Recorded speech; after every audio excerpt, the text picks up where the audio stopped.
ओम सच्चिदानंद रूपाय कृष्णाय क्लिष्टकर्मणे नमो वेदांत वेद्याय गुरवे बुद्धिसाक्षिणे।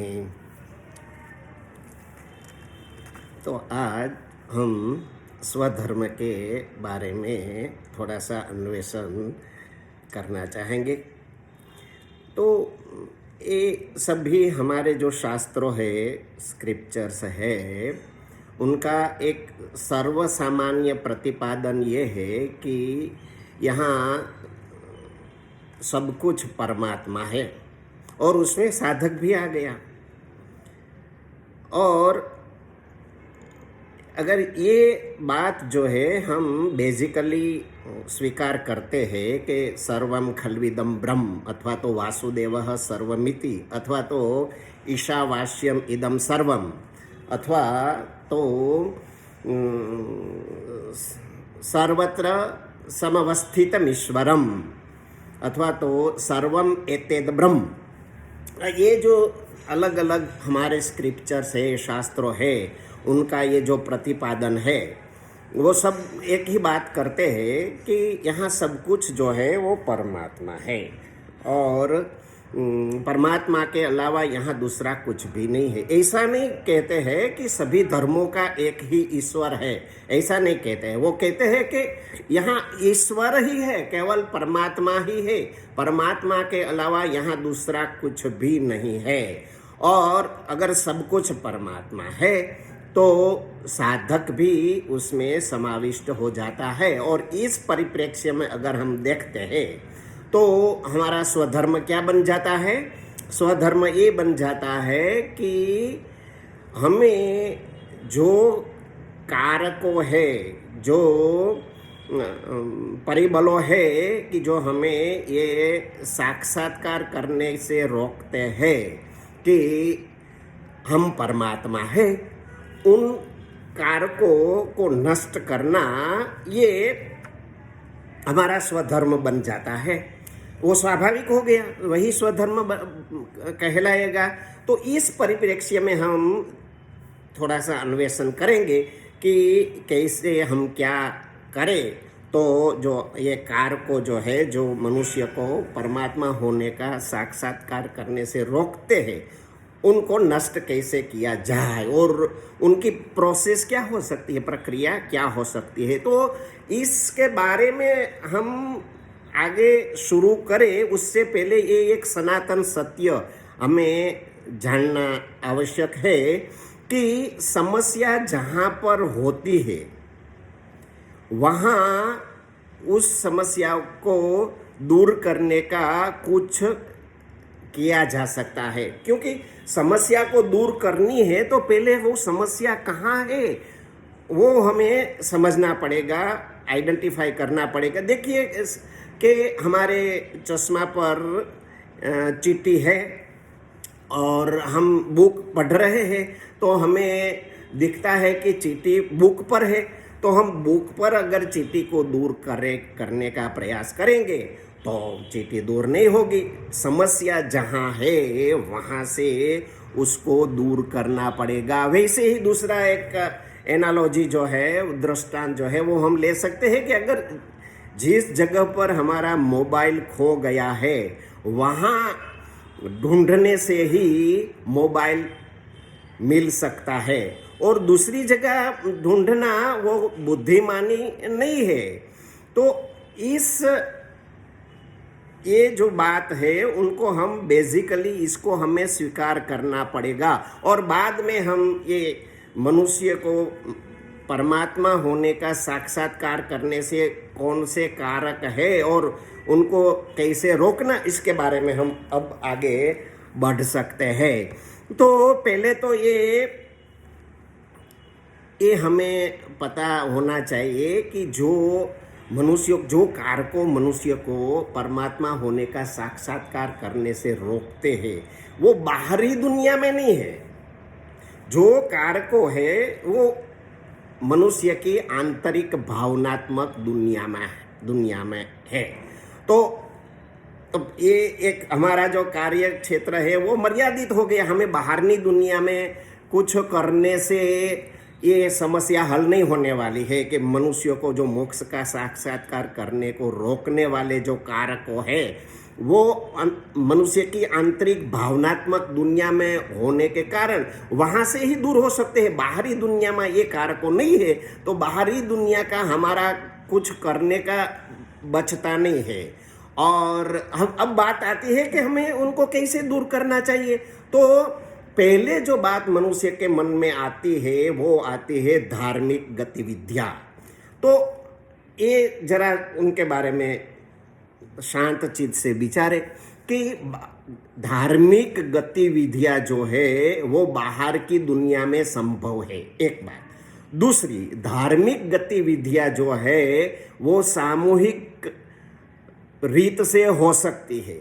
तीसरी बात कि धार्मिक गतिविधियां जो है वो शारीरिक प्रयासों के अधीन है और शारीरिक प्रयासों के द्वारा ही धार्मिक गतिविधियां हो सकती है। ये तीन बातें हमें पहले सोच लेना चाहिए, समझ लेना चाहिए।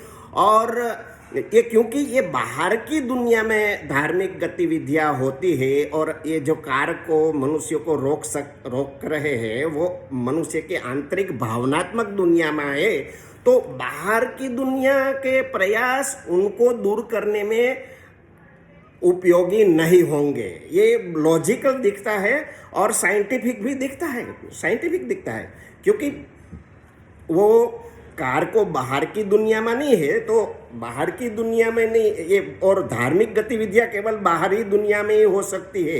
हम अंदर हाथ डाल के वहाँ दीपक नहीं कर सकते, अंदर हाथ डाल के हम वहाँ यज्ञ नहीं कर सकते, भीतर नहीं कर सकते हैं। बाहर की दुनिया में ही हो सकते हैं धार्मिक गतिविधियां सभी, और वहाँ वो कार को है नहीं। तो और दूसरी बात ये है कि जो धार्मिक गतिविधियां जो है वो केवल शारीरिक एफर्ट से ही हो सकती, बॉडीली एफर्ट से ही हो सकती है। और बॉडीली एफर्ट्स जो है वो कैसे है, क्षणभंगुर है। और दूसरा सनातन सत्य ये है कि जो क्षणभंगुर साधनों है उससे जो शाश्वत सिद्धि है वो प्राप्त नहीं हो सकती। ये महोपनिषद में भी ऋषि ने प्रतिपादित किया है कि न यह ध्रुवे ही प्राप्यते ध्रुवम तत्। और मोक्ष का साक्षात्कार जो है वो चेतना के विकास के साथ सीधी रीत से जुड़ा हुआ है, और चेतना जो है वो शाश्वत है, चेतना जो है वो शाश्वत है। तो और बॉडीली एफर्ट जो है वो क्षणभंगुर है। तो ये बात भी लॉजिकल हो जाती है, साइंटिफिक हो जाती है कि बॉडीली एफर्ट्स के द्वारा मोक्ष का साक्षात्कार संभव नहीं होगा, क्योंकि बॉडीली एफर्ट जो है वो क्षणभंगुर है और मोक्ष का साक्षात्कार जो कि सीधी रीत से चेतना के विकास के साथ जुड़ा है, और चेतना का विकास जो है वो शाश्वत, चेतना शाश्वत है, वो मर नहीं सकती। न भगवान ने गीता में अभी ना सतो विदीयते भावो ना भावो विदयते सतः, भगवान ने भी उधर कहा है। अथवा तो ना अवस्तुनो वस्तु सिद्धि ही, एम कपिल मुनि ने भी कहा है। तो ये सत्य है, चेतना जो है, ऊर्जा जो है उसका नाश नहीं हो सकता। और जूलियस मेयर ने भी ये प्रतिपादित किया है, आइजैक न्यूटन ने भी ये प्रतिपादित कर दिया, और अल्बर्ट आइंस्टाइन ने भी किया है कि ऊर्जा जो है वो नष्ट नहीं हो सकती, नई ऊर्जा पैदा नहीं हो सकती, और जो वर्तमान ऊर्जा है उनका नाश नहीं हो सकता। और चेतना जो है वो ऊर्जा ही है, इसलिए वो शाश्वत है, और शाश्वत है इसलिए वो बॉडीली एफर्ट से ना तो उनको कुछ किया जा सकता है। और क्योंकि मोक्ष का साक्षात्कार सीधी रीत से चेतना के विकास के साथ जुड़ा है, इसलिए जो धार्मिक गतिविधियां है वो एक्सपंज हो जाएगी, वो हमारे कार्य क्षेत्र से बाहर हो जाएगी। क्योंकि वो एक तो जो है वो बाहरी दुनिया में होते हैं, और जो कारकों है वो अंदर मनुष्य की भावनात्मक दुनिया में है, और जो करना है वो शाश्वत कार्य करना है, और बॉडीली एफर्ट से शाश्वत कार्य नहीं हो सकता। इसलिए बाहरी दुनिया की जो धार्मिक गतिविधियां है वो मोक्ष के साक्षात्कार में काम आने वाली नहीं है। ये सिद्ध हो जाता है, ये लॉजिकली भी सिद्ध हो जाता है और साइंटिफिकली भी सिद्ध हो जाता है और इंटेलिजेंटली भी हो जाता है। तो एक आप ये बात तो हम स्वीकार कर लेते हैं कि धार्मिक गतिविधियां जो है वो किसी तरह से मोक्ष का साक्षात्कार करने में उपयोगी नहीं होगी। अब हम अध्यात्म की बात करते हैं, तो अध्यात्म के लिए ये बात सत्य है कि अध्यात्म जो है वो मनुष्य की आंतरिक भावनात्मक दुनिया में ज्ञान योग के अनुसरण के माध्यम से हो रही है। तो ये एक बात हो जाती है कि जो आंतरिक भावनात्मक दुनिया में हो रहा है, ज्ञान योग के अनुसरण में हो रहा है, परम एकांत में अध्यात्म हो रहा है, तो ये मोक्ष के साक्षात्कार से जुड़ा है। क्योंकि जो अंदर भावनात्मक दुनिया में अध्यात्म हो रहा है और जो कारकों है, जो परिबलों है, जो मनुष्य को मोक्ष का साक्षात्कार करने से रोकते हैं, वो भी अंदर है, मनुष्य की भावनात्मक दुनिया में रहे हुए हैं। तो ये सिद्ध हो जाता है कि अध्यात्म के मार्फत उनके एक भाग के रूप में ज्ञान योग का अनुसरण करने से ही मोक्ष का साक्षात्कार जो है वो संभव हो जाएगा। और अध्यात्म जो है वो ज्ञान योग के अनुसरण से हो रहा है, इसलिए उसमें कोई शारीरिक एफर्ट्स की कोई बात ही नहीं आती है, बॉडीली एफर्ट्स की कोई बात ही नहीं आती है। वो तो केवल समझण के माध्यम से उसको करना है। तो इसलिए अध्यात्म के द्वारा, ज्ञान योग के अनुसरण के द्वारा ही मोक्ष का साक्षात्कार संभव होता है। ये स्वीकार करना न केवल लॉजिकल है, लेकिन बुद्धिमानी और साइंटिफिक भी हमें देखता है। अब हम ये बातों के बारे में भी सोच ले कि वो कौन से कारकों है जो मनुष्य को मोक्ष का साक्षात्कार करने से रोक रहे हैं। तो पहले तो है ये चित्तवृत्ति है, मनुष्य के अंदर रहेली जो चित्तवृत्ति है वो है कर्म फल की आशा है। मनुष्य को कर्म फल की आशा रहती है कि उनको जो कर्म करता है उनको उनका फल मिलना चाहिए। फिर जो है वो सुख दुख, राग द्वेष और अभिनिवेश, ये जो कारकों है वो एक तरह से जो मन के द्वारा पैदा होते हैं। ये कारकों देख लीजिए, फिर से आप देख लीजिए कि जो चित्त वृत्ति है, कर्म फल की आशा है, इच्छा, द्वेष, राग, सुख दुख और अभिनिवेश, ये जो कारकों है, ये द्वैत का जो आचरण है वो जो है सुख दुख राग द्वेष अभिनिवेश। अभिनिवेश का मतलब होता है मृत्यु का डर, और मृत्यु का डर जो है वो सीधा कामना के साथ जुड़ा हुआ है। अगर कामना बची है तो ही मनुष्य को टुमारो चाहिए, कल चाहिए। अगर कामना नहीं है तो मनुष्य को कल आने वाले कल का कोई प्रयोजन ही नहीं रहता है। तो वो कामना जो है वो भी मन का विषय है, तो ये मन पैदा कर सकता है। ये जो कारकों है वो मन बुद्धि और अहंकार से पैदा हुए कारकों है। उसमें से ये मन से पैदा हुए कारकों ये एक चित्तवृत्ति है, कर्म फल की आशा है, राग द्वेष है, सुख दुख है और मृत्यु का डर अभिनिवेश है। फिर आता है बुद्धि। बुद्धि कौन सा कारकों को पैदा करती है? तो वो है विशेषताएं और मान्यताएं। ये विशेषता और मान्यता है जो मनुष्य के साक्षात्कार को रोकती है। विशेषताओं तो ये है कि जो कोई भी ये जिसको हम अपनी पहचान कहते हैं, जिसको हम अपने कोई क्वालिफिकेशन कहते हैं, जिसको हम अपनी कोई गैर लायकात कहते हैं और जिससे हम पहचाने जाते हैं वो सब विशेषता है। देखिए जो नाम है मनुष्य का वो एक विशेषता है, वो किसी का पोता है, किसी का बाप है, किसी का पुत्र है, किसी का पति है, किसी की पत्नी है, ये सब विशेषताएं है। तो और उसने बीए किया है, एमए किया है, वो प्रमुख है, वो चेयरमैन है, ये सब जो है विशेषताएं है। ये विशेषता जो है वो मनुष्य को मोक्ष का साक्षात्कार करने से रोकती है, क्योंकि कपिल मुनि ने कहा है विशिष्टस्य जीवत्वम अनवय व्यतिरेकात। जब तक विशेषता है तब तक ही जीव भाव है, अगर विशेषता नहीं है तो वो परमात्मा होने का साक्षात्कार उसे हो जाता है। तो विशेषता है और मान्यता है सब। ये मान्यता जो है बनाई हुई मान्यता है। हम कोई बातों जो है अपने अंदर जो वास्तविकता नहीं है, सब्सटेंशियलिटी नहीं है, उसमें कोई सत्यता नहीं है, यथार्थता नहीं है, लेकिन हम उनको स्वीकार कर लेते हैं कि है। जैसे ये जगत है, जैसे दोरड़ी में सांप है, हमें सांप है, दोरड़ी हमें दिखता है सांप।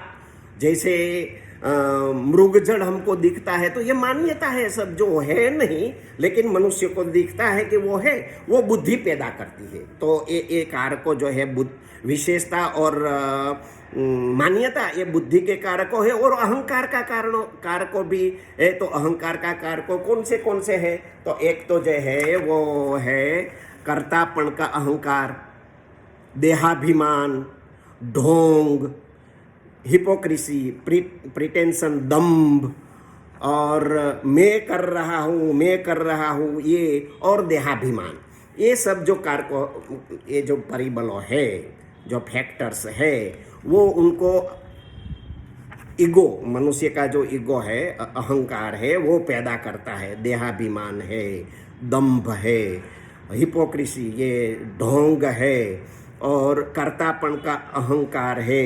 ये सब जो कारकों है वो कौन पैदा करता है? अहंकार पैदा करता है। तो जो कारकों है जो मनुष्य को मोक्ष का साक्षात्कार करने से रोकते हैं, वो कारकों या तो मन ने पैदा किए हुए हैं, या बुद्धि ने पैदा किए हुए हैं, या अहंकार ने पैदा किए हुए हैं। और वो कहाँ है? मनुष्य के अंदर है। और वो इसमें से जो ये मन के जो कारकों है, ये चित्तवृत्ति और इच्छा, द्वेष, सुख दुख, अभिनिवेश, वो अद्वैत के निरपवाद आचरण के द्वारा वो नष्ट हो जाते हैं। मनुष्य जब अद्वैत के निरपवाद आचरण के द्वारा स्थायी रूप से समत्व में स्थित हो जाता है, तो ये चित्तवृत्ति निरोध हो जाती है, गुणातीता अवस्था उनको प्राप्त हो जाती है, और वो परमात्मा के साथ एकाकार है, उनका साक्षात्कार उनको हो जाता है। क्योंकि योगः चित्तवृत्ति निरोध, ये कपिल मुनि ने हमें बताया है कि चित्तवृत्ति का निरोध जो है वो ही परमात्मा के साथ एकाकार होने का फल है, या वो एकाकार होने की स्थिति है। तो उसको साक्षात्कार हो जाए। और भगवान श्री कृष्ण ने भी कहा है समत्वम योग उच्यते, समत्व जो है वो ही योग, परमात्मा के साथ एकाकार होने।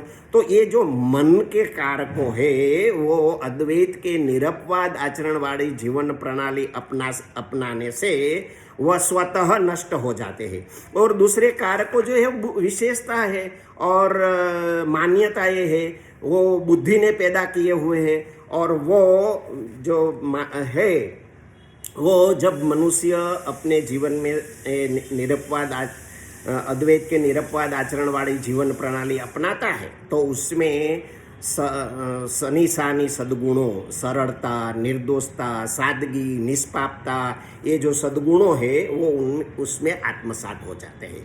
और वो सद्गुणों उसमें आत्मसात होने से उसका जो होना है, बीइंग जो है उनका, उसका जो बीइंग है, उसका जो होना जो है वो उन्नत हो जाता है, डेवलप्ड हो जाता है। और जितने प्रमाण में उसका होना डेवलप होता है, उसके प्रमाण में उसमें जो माहिती है उसमें से समझण माहिती का समझण में रूपांतर हो जाता है, ज्ञान में प्रज्ञान में रूपांतरण हो जाता है और वो समझण आ जाती है। तो एक वक्त जो हमें एक बार हमें जो जिन विशेषताओं हमें आकर्षक और सार्थक लगती थी वही विशेषता ये समझण की स्थिति उन्नत हो जाने से वो विशेषताएं और मान्यताएं जो है वो त्याज्य और निरर्थक साक्षात्कार हो जाता है। हमें बोध हो जाता है कि ये जो है वो विशेषताएं